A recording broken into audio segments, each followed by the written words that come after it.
Komið heil og sæl og verið velkomin í föstudagsþáttinn sem við tökum að þessu sinni hérna uppi í Pakkhúsinu í innbænum á Akureyri. Við erum saman hérna stöllurnar í dag og Birna ætlar að leysa hann Kristján af.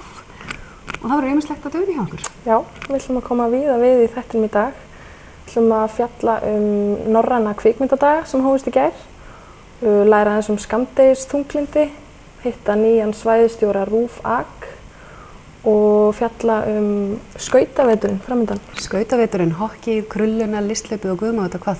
Við ætlum hins vegar að byrja á því að tala aðeins við hann Snorra Ásmundsson. Vertu velkomin til okkar. Já, takk. Gaman að fá þig, virkilega. Já, gaman að koma hingað. Segðu okkur aðeins bara, hvað ertu að gera í bænum?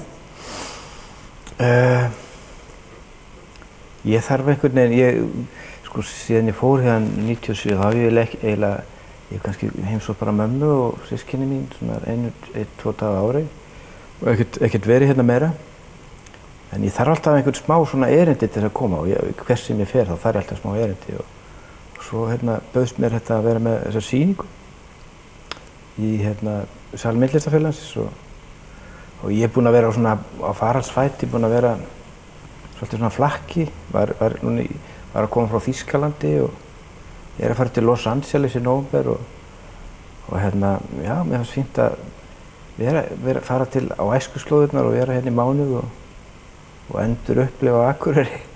Og þú ert nú ekki á slæmum stað í Davíðshúsi? Nei, einmitt, ekki er það slæmt, sko. Hvers vegna að vera þar? Það var bara í boði, það bara kom til mín. Tengir sýningin því að einhverju leyti? Nei, en ég hugsa samt að Davíð hefur örugglega áhrif á sýninguna, sko. Já. Ég hugsa það, sko. Ég veist hann alveg vera að hvísla mér hana, sko. En þegar þú ert að vinna og ert að ferðast svona mikið erlendis út allt, hvað ert að gera á hverjum stað? Ég náttúrulega voða mikið bara að leika mér og chilla, sko. Ég er rosalega mikið í því. Og það er bara partur af því það sem ég geri. Ég er alltaf í einhverju samtali við lífið og umhverfið, sko, hvar sem ég er. Og ég er náttúrulega með þetta ADHD eins og við þekkjum öll, þannig að ég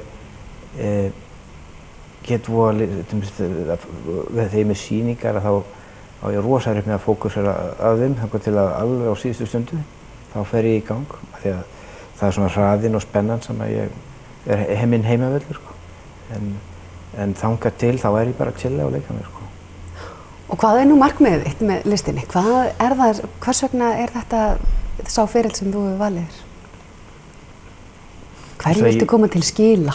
Ég veit að ég náttúrulega er krónískur óþekktarangi og þarf alltaf að vera svolítið að krukka í og pota og svona. Og það er eiginlega, ég var að rifja upp núna þegar ég kom hingað, það eru 20 ár síðan, að ég var í gæsluvarðhaldi upp á lögreglustöð og það kom til mín engill á öxlina og spurði mig, jæja Snorri, ætlar þú að vera glæpamaður eða listamaður? Og ég valdi listina og ég er búinn að vera að sinna listinni síðan, sko. Þetta hefur örugglega verið áhrifaríkt augnablik. Þetta var það, sko. Þetta var svona karmískasta breyting í mínu lífi og þetta er náttúrulega fyrir svona, hann er listagyðjan, Afrodíta, hún bara bjargaði lífið mínu þarna. Því að ég hefði örugglega, ég veit ekki hvað ég hafði endað, sko, hefði hann ekki kippt, sko. Þetta hafði bara frá barnsaldri hafði ég alltaf verið að teikna og búa til mín eigin heima og foreldrar mínir og kennara mínir ákveðu það að ég yrði listamaður. En ég náttúrulega sem krónískur óþekktarangi, ég fór í óþekkt við þá og bara, nei, ég ætla sko ekki að vera listamaður.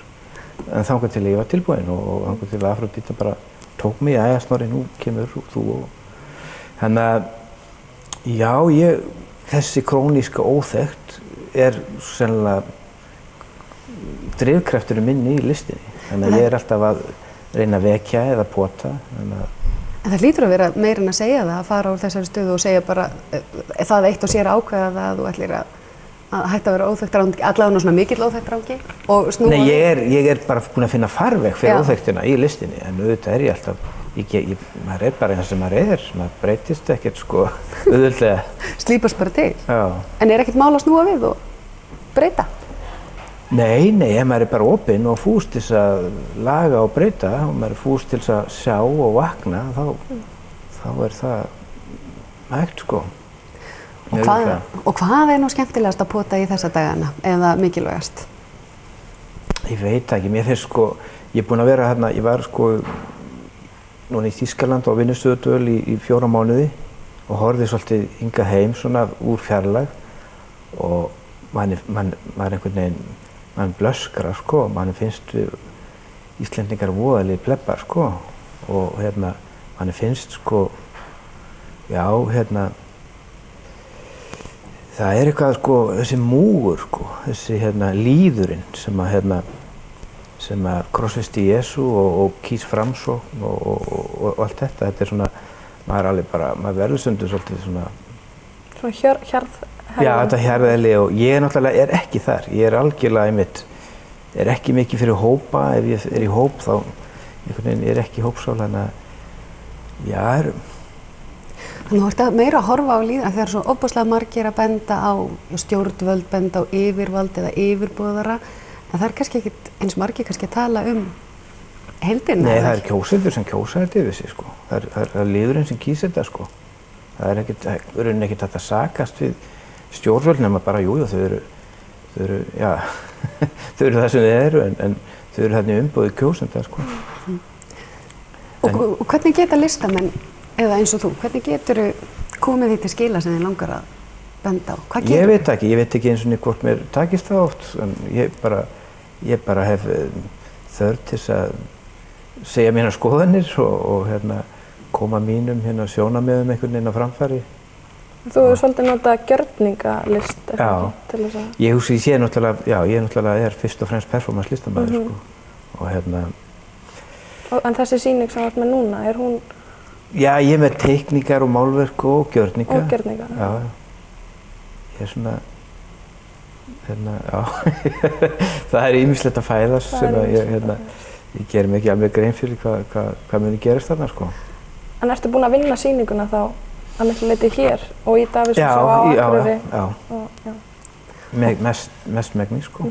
Og hvaða tegundur ertu að nota helst í listin? Þú talar gjörninga, þú nota samt allt. Það er alveg sama, er formið aukaatriði? Já, það er algjörlega aukaatriði.